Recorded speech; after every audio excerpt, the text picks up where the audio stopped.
You think you know The Godfather? Well, here's some things you may not have known, so leave the gun and take the trivia. Leave the gun. Take the cannoli. The Godfather is based on the 1969 crime novel by Mario Puzo of the same name. Directed by Francis Ford Coppola, the film was released in 1972 and immediately skyrocketed to success both at the box office and critically. It became the highest-grossing film of 1972, and remains to this day one of the most influential films of all time, especially in the gangster genre. He's a good lawyer. Not a Sicilian, but I think he's going to be consigliere. What's that? That's, like a counselor, an advisor. Very important to the family. However, despite the lasting success of The Godfather, it was heavily protested during production by the Italian-American Civil Rights League. The League felt that the film's depiction of Italian-Americans was detrimental and only supported commonly held stereotypes about the group. The League insisted that all use of the term Mafia and Cosa Nostra be removed from the film, and only then would they support it. Seeing as the script used Mafia twice and there is no instance of Cosa Nostra, Coppola agreed. Hey, get out of here. Private party, go on. What is it? Hey, it's my sister's wedding.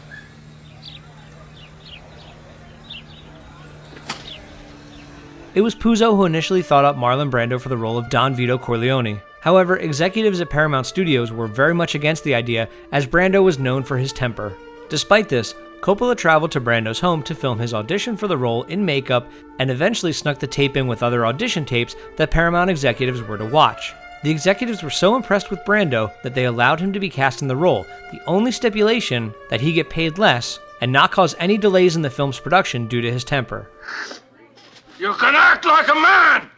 What's the matter with you? Is this how you turn out a Hollywood Pinocchio that cries like a woman?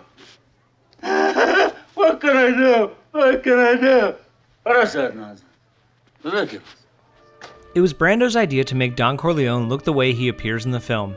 In his audition, he stuffed his cheeks with cotton balls, and the look carried over into the film's production. Though instead of cotton balls, a dentist made a prosthetic mouthpiece to give the same effect. The prosthetics took several hours to put in each day, and they can be seen on display at the American Museum of the Moving Image in Queens, New York.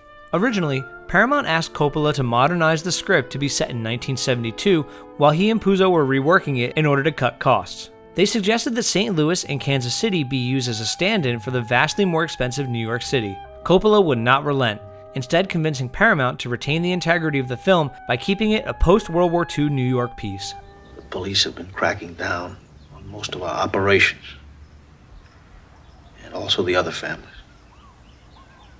There's been a lot of bad blood. They hit us, so we hit them back. Coppola and cinematographer Gordon Willis agreed to abstain from using modern filming apparatuses such as helicopters and zoom lenses in order to retain the period piece the film had. Additionally, Willis employed the use of dramatic lighting in many of the scenes, specifically those in which Brando starred due to his heavy eye makeup. Because of this, the film has a balance between light and dark scenes and dramatic shadows. In the film's opening scene, Don Corleone is seen holding a cat. This was not originally scripted in the film. Instead, Coppola found a cat on the Paramount Studios lot and immediately gave it to Brando. Brando is known for loving both children and animals, and he took to the feline. However, the cat nearly ruined a take as it was purring so loudly, Brando's lines were drowned out and had to be re-recorded later. I have a sentimental weakness for my children, and I've spoiled them, as you can see. They talk when they should listen. Lenny Montana plays Luca Brasi. However, he was still very new to acting when production began. Because of this, he was very nervous when acting alongside Brando in the scene that takes place in Don Corleone's study. Over the whole day of shooting the scene, Montana did not deliver a single good take. Unable to go back and film more, Coppola instead used this footage and filmed an additional scene in which Brasi is practicing his lines before seeing The Godfather in order to make Montana's bad acting seem like Brasi was merely nervous to meet The Godfather. And may that first child be a masculine child. Originally, there was supposed to be an intermission partway through the 175-minute film right after the shootout. However, Coppola thought it took the momentum out of the film entirely and the idea was scrapped. And here's a bonus one. The decapitated horse head in the film was real.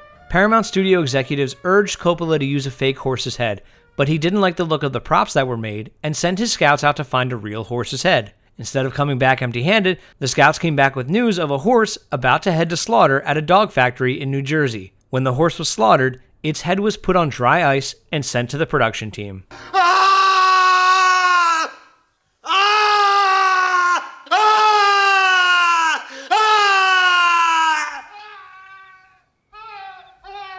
That's it for this episode of You Think You Know Movies. Make sure to subscribe, like us on Facebook, follow us on Twitter, and get the latest movie and TV news on ScreenCrush.com.